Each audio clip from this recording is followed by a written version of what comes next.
मुंशी प्रेमचंद की कहानी नेकी। सावन का महीना था।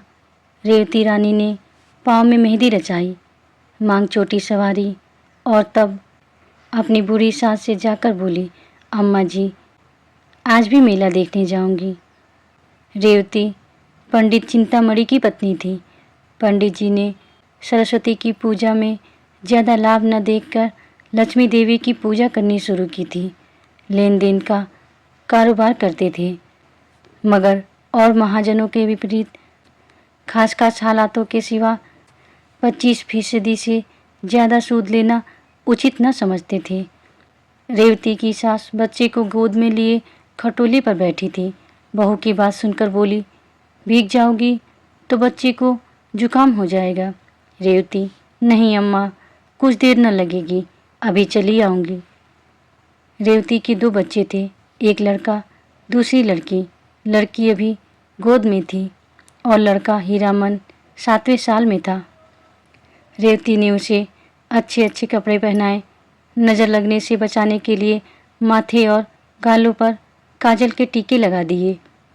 गुड़िया पीटने के लिए एक अच्छी रंगीन छड़ी दे दी और अपनी सहेलियों के साथ मेला देखने चली।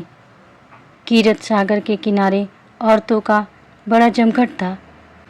नीली घटाएं छाई हुई थी। औरतें 16 श्रृंगार किए सावन के खुले हुए हरे भरे सुंदर मैदान में सावन की रिमझिम वर्षा की बहार लूट रही थी। शाखों में झूले पड़े थे, कोई झूला झूलती, कोई मल्हार गाती, कोई सागर के किनारे बैठी लहरों से खेलती। ठंडी ठंडी खुशगवार पानी की हल्की हल्की फुहार, पहाड़ियों की निखरी हुई हरियाली, लहरों के दिलकश झोंके मौसम को ऐसा बना रहे थे कि उसमें संयम टिक न पाता था। आज गुड़ियों की विदाई है, गुड़ियाँ अपनी ससुराल जाएंगी। कुंवारी लड़कियाँ हाथ पाँव में मेहंदी रचाए, गुड़ियों को गहने कपड़े से सजाए उन्हें विदा करने आई हैं। उन्हें पानी में बहाती हैं और छक छक कर सावन के गीत गाती हैं। मगर सुख चैन के आंचल से निकलते ही इन लाड प्यार में पली हुई गुड़ियों पर चारों तरफ से छड़ियों और लकड़ियों की बौछार होने लगती है। रेवती यह सैर देख रही थी और हीरामन सागर की सीढ़ियों पर और लड़कियों के साथ गुड़िया पीटने में लगा हुआ था। सीढ़ियों पर काई लगी हुई थी। अचानक उसका पाँव फिसला तो पानी में जा पड़ा। रेवती चीख मारकर दौड़ी और सर पीटने लगी। दम के दम में वहाँ मर्दों और औरतों का ठठ लग गया, मगर यह किसी की इंसानियत तकाजा न करती थी कि पानी में जाकर मुमकिन हो तो बच्चे की जान बचाए। संवारे हुए बाल न बिखर जाएंगे, धुली हुई धोती न भीग जाएगी। कितने ही मर्दों के दिलों में यह मर्दाना ख्याल आ रहे थे। 10 मिनट गुजर गए, मगर कोई आदमी हिम्मत करता नजर न आया। गरीब रेवती पछाड़े खा रही थी। अचानक उधर से एक आदमी अपने घोड़े पर सवार चला आता था। यह भीड़ देखकर उतर पड़ा और एक तमाशाई से पूछा, यह कैसी भीड़ है? तमाशाई ने जवाब दिया, एक लड़का डूब गया है। मुसाफिर, कहाँ? तमाशाई, जहाँ वह औरत खड़ी रो रही है। मुसाफिर ने फौरन अपनी गाढ़े की मिर्जई उतारी और धोती कसकर पानी में कूद पड़ा। चारों तरफ सन्नाटा छा गया। लोग हैरान थे कि यह आदमी कौन है। उसने पहला गोता लगाया, लड़के की टोपी मिली। दूसरा गोता लगाया तो उसके छड़ी हाथ में लगी और तीसरे गोते के बाद जब ऊपर आया तो लड़का उसकी गोद में था। तमाशाइयों ने जोर से वाह वाह का नारा बुलंद किया। माँ दौड़कर बच्चे से लिपट गई। इसी बीच पंडित चिंतामणि के और कई मित्र आ पहुँचे और लड़के को होश में लाने की फिक्र करने लगे। आध घंटे में लड़के ने आंखें खोल दी। लोगों की जान में जान आई। डॉक्टर साहब ने कहा, अगर लड़का 2 मिनट पानी में रहता तो बचना असंभव था। मगर जब लोग अपने गुमनाम भलाई करने वाले को ढूंढने लगे तो उसका कहीं पता न चला। चारों तरफ आदमी दौड़ाए, सारा मेला छान मारा, मगर वह नजर न आया। 20 साल गुजर गए। पंडित चिंतामणि का कारोबार रोज़ बरोज़ बढ़ता गया। इस बीच में उसकी माँ ने 7 यात्राएं की और मरी तो ठाकुर द्वारा तैयार हुआ। रेवती बहू से सास बनी। लेन देन बही खाता हीरामणि के साथ में आया। हीरामणि अब एक हिष्ट पुष्ट लंबा तगड़ा नौजवान था, बहुत अच्छे स्वभाव का, नेक। कभी कभी बाप से छिपाकर गरीब असामियों को यूं ही कर्ज दे दिया करता था। चिंतामणि ने कई बार इस अपराध के लिए बेटे को आंखें दिखाई थी और अलग कर देने की धमकी दी थी। हीरामणि ने एक बार एक संस्कृत पाठशाला के लिए 50 रुपये चंदा दिया। पंडित जी उस पर ऐसे क्रुद्ध हुए कि 2 दिन तक खाना नहीं खाया। ऐसे अप्रिय प्रसंग आए दिन होते रहते थे। इन्हीं कारणों से हीरामणि की तबीयत बाप से कुछ खिंची रहती थी, मगर उसकी यह सारी शरारतें हमेशा रेवती की साजिश से हुआ करती थी। जब कस्बे की गरीब विधवाएं या जमींदार के सताए हुए असामियों की औरतें रेवती के पास आकर हीरामणि को आंचल फैला फैला कर दुआएं देने लगती, तो उसे ऐसा मालूम होता कि मुझसे ज़्यादा भाग्यवान और मेरे बेटे से ज़्यादा नेक आदमी दुनिया में कोई न होगा। तब उसे बरबस वह दिन याद आ जाता जब हीरामणि कीरत सागर में डूब गया था और उस आदमी की तस्वीर उसकी आंखों के सामने खड़ी हो जाती जिसने उसके लाल को डूबने से बचाया था। उसके दिल की गहराइयों से दुआ निकलती और ऐसा जी चाहता कि उसे देख पाती तो उसके पाँव पर गिर पड़ती। उसे अब पक्का विश्वास हो गया था कि वह मनुष्य न था बल्कि कोई देवता था। वह अब उसी खटोले पर बैठी हुई जिस पर उसकी सास बैठती थी, अपने दोनों पोतों को खिलाया करती थी। आज हीरामणि की 27वीं सालगिरह थी। रेवती के लिए यह दिन साल के दिनों में सबसे अधिक शुभ था। आज उसका दया का हाथ खूब उदारता दिखलाता था और यही एक अनुचित खर्च था जिसमें पंडित चिंतामणि भी शरीक हो जाते थे। आज के दिन वह बहुत खुश होती और बहुत रोती, और आज अपने गुमनाम भलाई करने वाले के लिए उसके दिल से जो दुआएं निकलती वह दिल और दिमाग की अच्छी से अच्छी भावनाओं में रंगी होती थी। उसी दिन की बदौलत तो आज मुझे यह दिन और यह सुख देखना नसीब हुआ है।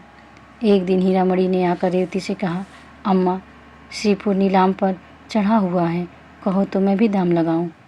रेवती, 16 आना है। हीरामणि, 16 आना, अच्छा गांव है, न बड़ा न छोटा, यहाँ से 10 कोस है, 20,000 तक बोली चढ़ चुकी है, 100-200 में ख़त्म हो जाएगी। रेवती, अपने दादा से तो पूछो। हीरामणि, उनके साथ 2 घंटे तक माथापच्ची करने की किसे फुर्सत है। हीरामणि अब घर का मालिक हो गया था और चिंतामणि की एक न चलने पाती। वह गरीब अब ऐनक लगाए एक गद्दे पर बैठे अपना वक्त खांसने में खर्च करते थे। दूसरे दिन हीरामणि के नाम पर श्रीपुर खत्म हो गया। महाजन से जमींदार हुए। अपने मुनीम और 2 चपरासियों को लेकर गांव की सैर करने चले। श्रीपुर वालों को खबर हुई नए जमींदार का पहला आगमन था। घर घर नजराने देने की तैयारियां होने लगी।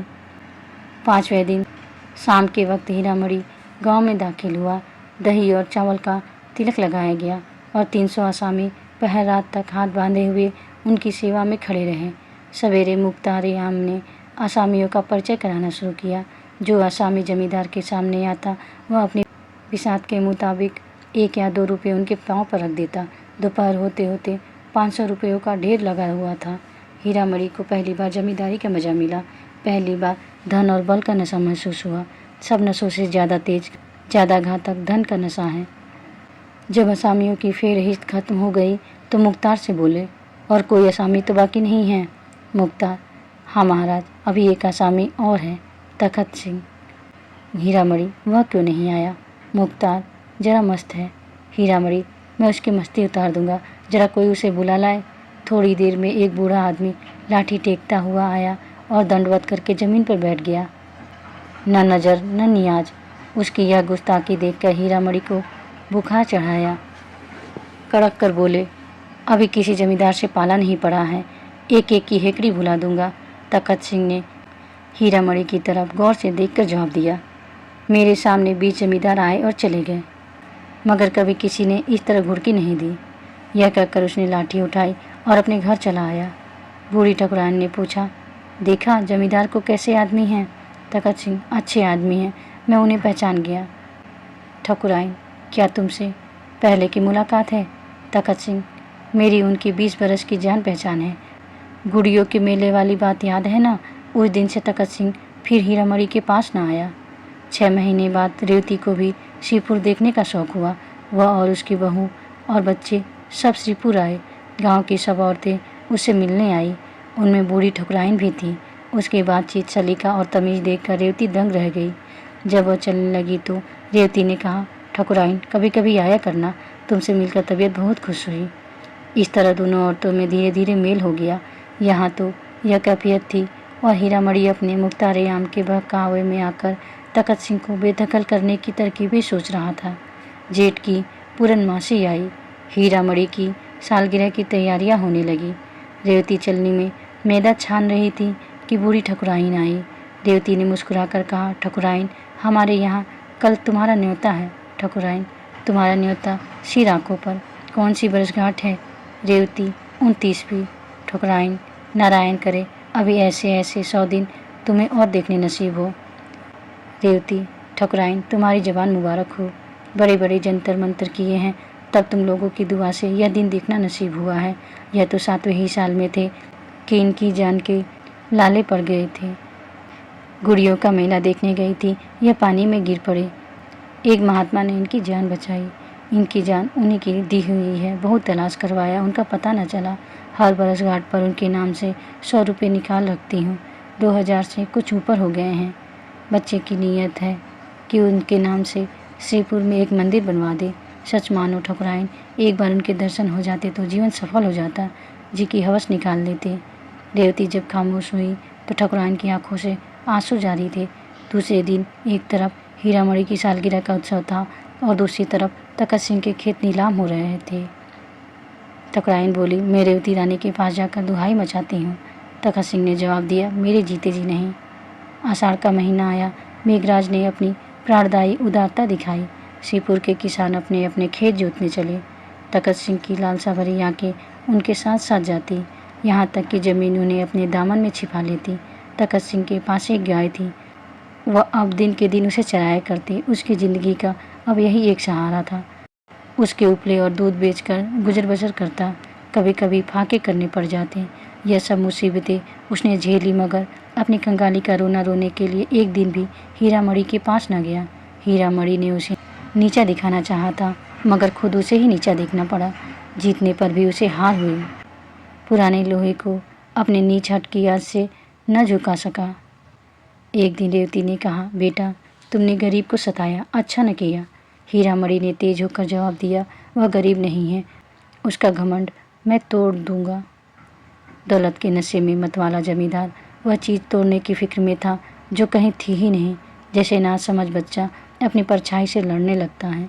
साल भर तखत सिंह ने जो त्यों करके काटा, फिर बरसात आई। उसका घर छाया न गया था। कई दिन तक मूसलाधार मेघ बरसा तो मकान का एक हिस्सा गिर पड़ा। गाय वहाँ बंधी हुई थी, दबकर मर गई। तखत सिंह को भी सख्त चोट आई थी। उसी दिन से बुखार आना शुरू हुआ। दवा दारू कौन करता? रोजी का सहारा था, वह भी टूटा। जालिम बेदर्द मुसीबत ने कुचल डाला। सारा मकान पानी से भरा हुआ। घर में अनाज का एक दाना नहीं। अंधेरे में पड़ा हुआ कहा रहा था कि रेवती उसके घर गई। तखत सिंह ने आंखें खोली और पूछा, कौन है? ठकुराइन, रेवती रानी है। तखत सिंह, मेरे धन्यवाद, मुझ पर बड़ी दया की। रेवती ने लज्जित होकर कहा, ठकुराइन, ईश्वर जानता है मैं अपने बेटे से हैरान हूँ। तुम्हें जो तकलीफ़ हो मुझसे कहो। तुम्हारे ऊपर ऐसी आफत पड़ गई और हमसे खबर तक न की। यह कहकर रेवती ने रुपयों की एक छोटी सी पोटली ठकुराइन के सामने रख दी। रुपयों की झनकार सुनकर तखत सिंह उठ बैठा और बोला, रानी, हम इसके भूखे नहीं हैं, मरते दम गुनाहगार न करो। दूसरे दिन हीरामणि भी अपने मुसाहिबों को लिए उधर से जा निकला। गिरा हुआ मकान देखकर मुस्कुराया। उसके दिल ने कहा, आखिर मैंने उसका घमंड तोड़ दिया। मकान के अंदर जाकर बोला, ठाकुर, अब क्या हाल है? ठाकुर ने धीरे से कहा, सब ईश्वर की दया है, आप कैसे भूल पड़े। हीरामणि को दूसरी बार हार खानी पड़ी। उसकी यह आरजू की तखत सिंह मेरे पाँव को आंखों से चूमे, अब भी पूरी न हुई। उसी रात को वह गरीब, आज़ाद, ईमानदार और बेगरज ठाकुर इस दुनिया से विदा हो गया। बूढ़ी ठकुराइन अब दुनिया में अकेली थी। कोई उसके गम का शरीक और उसके मरने पर आंसू बहाने वाला न था। कंगाली ने गम की आँच और तेज कर दी थी। ज़रूरत की चीज़ें मौत के घाव को चाहे न भर सके, मगर मरहम का काम जरूर करती हैं।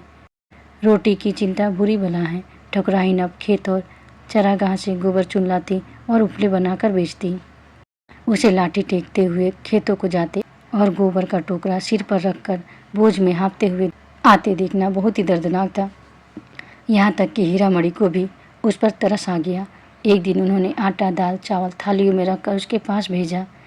रेवती खुद लेकर गई, मगर बूढ़ी ठकुराइन आंखों में आंसू भरकर बोली, रेवती, जब तक आंखों से सूझता है और हाथ पांव चलते हैं, मुझे और मरने वाले को गुनहगार न करो। उस दिन से हीरामणि को फिर उसके साथ अमली हमदर्दी दिखलाने का साहस न हुआ। एक दिन रेवती ने ठकुराइन से उपले मोल लिए। गांव में पैसे के 30 उपले बिकते थे। उसने चाहा कि इससे 20 ही उपले लूँ। उस दिन से ठकुराइन ने उसके यहाँ उपले लाना बंद कर दिया। ऐसी देवियाँ दुनिया में कितनी हैं। क्या वह इतना न जानती थी कि एक गुप्त रहस्य जबान पर लाकर मैं अपनी इन तकलीफ़ों का खात्मा कर सकती हूँ, मगर फिर वह एहसान का बदला न हो जाएगा। मसल मशहूर है कि नेकी कर और दरिया में डाल। शायद उसके दिल में कभी यह ख्याल ही नहीं आया कि मैंने रेवती पर कोई एहसान किया। यह वजहदार आन पर मरने वाली औरत पति के मरने के बाद 3 साल तक जिंदा रही। यह ज़माना उसने जिस तकलीफ़ से काटा, उसे याद करके रोंगटे खड़े हो जाते हैं। कई कई दिन निराहार बीत जाते। कभी गोबर न मिलता, कभी कोई उपले चुरा ले जाता। ईश्वर की मर्जी, किसी का घर भरा हुआ है, खाने वाला नहीं। कोई यहाँ रो रो कर जिंदगी काटता है। बुढ़िया ने यह सब दुख झेला, मगर किसी के सामने हाथ न फैलाया। हीरामणि की 30वीं सालगिरह आई। ढोल की सुहानी आवाज़ सुनाई देने लगी। एक तरफ घी की पुड़िया पक रही थी, दूसरी तरफ तेल की। घी की मोटे ब्राह्मणों के लिए, तेल की गरीब भूखे नीचों के लिए। अचानक एक औरत ने रेवती से आकर कहा, ठकुराइन जाने कैसी हुई जाती हैं, तुम्हें बुला रही हैं। रेवती ने दिल में कहा, आज तो खैरियत से काटना, कहीं बुढ़िया मर न रही हो। यह सोचकर वह बुढ़िया के पास न गई। हीरामणि ने जब देखा अम्मा नहीं जाना चाहती तो खुद चला। ठकुराइन पर उसे कुछ दिनों से दया आने लगी थी, मगर रेवती मकान के दरवाजे पे उसे मना करने आई। यह रहमदिल, नेक मिजाज, शरीफ रेवती थी। हीरामणि ठकुराइन के मकान पर पहुंचा तो वहां बिल्कुल सन्नाटा छाया हुआ था। बूढ़ी औरत का चेहरा पीला था और जान निकलने की हालत उस पर छाई हुई थी। हीरामणि ने उससे कहा, ठकुराइन, मैं हूँ हीरामणि। ठकुराइन ने आंखें खोली और इशारे से उसे अपना सिर नज़दीक लाने को कहा। फिर रुक रुक कर बोली, मेरे सिरहाने पिटारी में ठाकुर की हड्डियाँ रखी हुई हैं, मेरे सुहाग का सिंदूर भी वहीं है, यह दोनों प्रयागराज भेज देना। यह कहकर उसने आंखें बंद कर ली। हीरामणि ने पिटारी खोली तो दोनों चीज़ें हिफाजत के साथ रखी हुई थी। एक पोटली में 10 रुपये भी रखे हुए मिले। यह शायद जाने वाले का सफ़र खर्च था। रात को ठकुराइन के कष्टों का हमेशा के लिए अंत हो गया। उसी रात को रेवती ने सपना देखा। सावन का मेला है, घटाएं छाई हुई हैं, मैं कीरत सागर के किनारे खड़ी हूँ। इतने में हीरामणि पानी में फिसल पड़ा। मैं छाती पीट पीट कर रोने लगी। अचानक एक बूढ़ा आदमी पानी में कूदा और हीरामणि को निकाल लाया। रेवती उसके पाँव पर गिर पड़ी और बोली, आप कौन हैं? उसने जवाब दिया, मैं श्रीपुर में रहता हूँ, मेरा नाम तखत सिंह है। श्रीपुर अब भी हीरामणि के कब्जे में है, मगर अब रौनक दोबाला हो गई है। वहाँ जाओ तो दूर से शिवालय का सुनहरा कलश दिखाई देने लगता है। जिस जगह तखत सिंह का मकान था, वहाँ यह शिवाला बना हुआ है। उसके सामने एक पक्का कुआं और पक्की धर्मशाला है। मुसाफिर यहाँ ठहरते हैं और तखत सिंह का गुणगान गाते हैं। यह शिवाला और धर्मशाला दोनों उसके नाम से मशहूर है। आप सुन रहे थे प्रेमचंद की लिखी कहानी नेकी।